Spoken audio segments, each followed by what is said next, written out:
Балалар, қазір қазақ тілі сабағы. Бүгінгі сабағымыздағы ортақ тақырып сәулет өнері, бөлімше сөйлем мүшелерінің байланысы. Бүгінгі сабағымыздың мақсаты сөйлем мүшесіне талдауды үйренесің, сөйлем мүшелерінің байланысын көрсете білесің.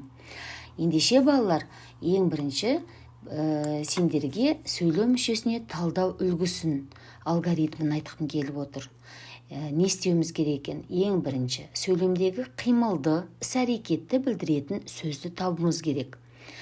Оған не істеді, не қылды, қайтты сұрақтарының тиістісін қоюымыз керек. Осы сұрақтарға жауап беретін сөз баяндауыш болады екен. Баяндауыштың астын екі сызықпен сызамыз. Енді балалар, баяндауышты тауып алғаннан кейін, екінші, осы баяндауыш арқылы, яғни сөйлемдегі қимыл іс-әрекеттің иесін анықтаймыз. Сол сөзге сұрақ қоямыз. Егер ол сөз кім, не, кімдер, нелер деген сұрақтарына жауап берсе, онда ол бастауыш болады. Оның астын бір сызықпен сызамыз. Балалар, біз бастауыш пен баяндауыш, яғни сөйлемнің тұрлаулы мүшелерін қалай табу керектігі туралы айттық. Енді тұрлаулы мүшелерін тауып болғаннан кейін, үшінші, сөйлемдегі өзге сұрақтарға, сөздерге сұрақ қоямыз. Олар сөйлемнің тұрлаусыз мүшелері болады. Тұрлаусыз мүшелердің астын ерек сызықпен сызады екенбіз. Балалар, сөйлемдегі тұрлаулы, тұрлаусыз мүшелерді тауып болғаннан кейін, төртінші, яғни алгоритм бойынша төртінші, сөйлем мүшелерінің байланысын көрсетуіміз керек екен сызбамен. Ал оны қалай көрсетеміз? Мына түсіндірмені көру арқылы бүгінгі сабақтың мақсатына қол жеткіземіз. Балалар, түсіндірмені мұқият тыңдайық. Балалар, олай болса, қазір біз мына сөйлемді талдау арқылы сөйлемдегі сөйлем мүшелерінің байланысын анықтайтын боламыз. Ең алдымен балалар, бізге берілген сөйлемді сөйлем мүшелеріне талдап алайық бірінші кезекте. Бізге мынадай сөйлем беріліп тұр. Оқушылар саяхатқа шықты. Біз ең алдымен тұрлаулы мүшелерді табамыз. Тұрлаулы мүшелердің ішінде баяндаушты табамыз. Оқушылар не істеді? Шықты. Не істеді? Шықты. Не істеді деген сұрақ қай сөйлем мүшесіне қойылушы еді? Баяндаушқа. Яғни баяндауыштың тағы бір белгісі ол екі сызықпен сызылатынын білеміз біз. Енді, яғни бұл іс-әрекетті білдіріп тұр. Іс-әрекеттің осы сөйлемдегі иесін табуымыз керек. Яғни шықты. Кімдер? Кімдер деген сұрақ қай сөйлем мүшесіне қойылушы еді? Бастауышқа. Бастауыштың тағы бір белгісі ол бір сызықпен сызылады екен. Ендеше бастауыш пен баяндауыш сөйлемнің тұрлаулы мүшелері. Енді осы тұрлаулы мүшелерден басқа сөйлемдегі сөздер, яғни тұрлаусыз мүшелер болатынын білеміз. Ендеше саяхатқа деген сөзге сұрақ қояйық. Оқушылар қайда шықты?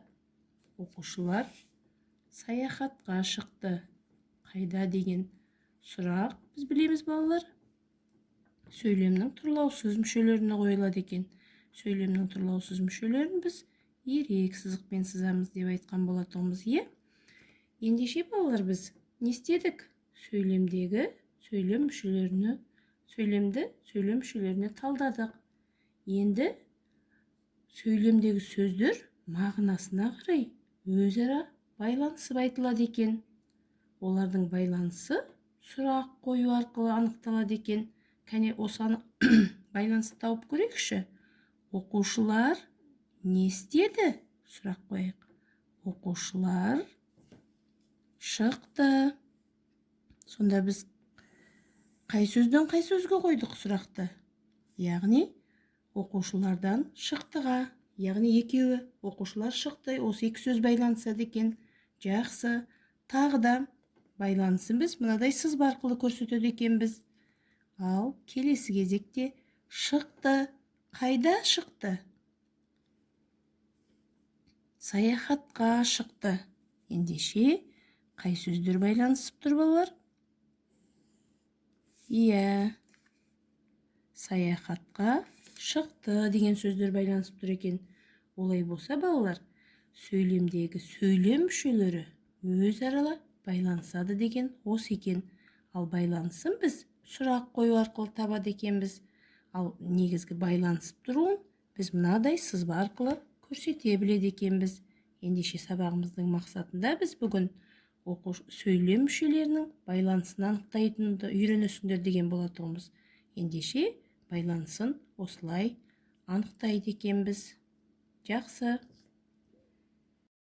Балалар, сонымен сөйлем мүшелері мағынасына қарай өзара байланысып айтылады екен.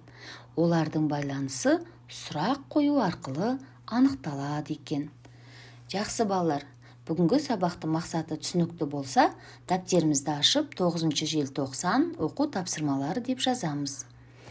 Жазып болғаннан кейін каллиграфиялық сәтке У әрпінің бас әрпін және кіші әрпін жазамыз.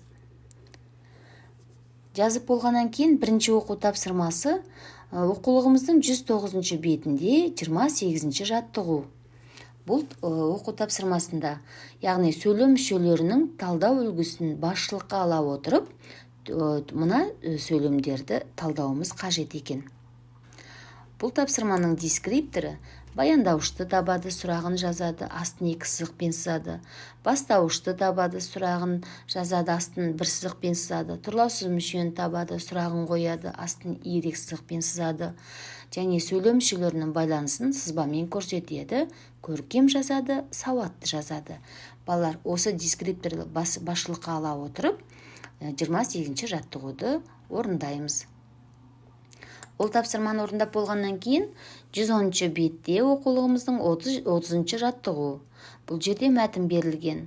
Мәтінді көркем жазып, сөйлемдегі сөздердің байланысын тап, яғни сызбамен көрсетуіміз қажет. Бұл тапсырманың дескрипторы сөйлемдерді көркем жазады, сөйлемдегі сөздердің байланысын табады, сауатты жазады. Балалар, 2 оқу тапсырмасын орындап болғаннан кейін біз кері байланыс береміз, яғни 3 леп белгісі маған бәрі түсінікті болды. 1 леп белгісі, 1 сұрақ белгісі әлде де сұрақтарым бар. Сұрақ белгісі әлде де қолдауды қажет етемін. Яғни себебін жазып, кері байланысты жазуды ұмытпаймыз балалар. Сонымен сабағымызды қорытындылайық.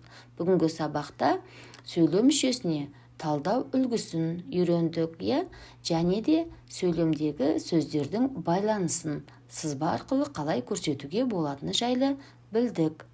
Балалар, бүгінгі сабақты барлығымыз түсіндік деп ойлаймын.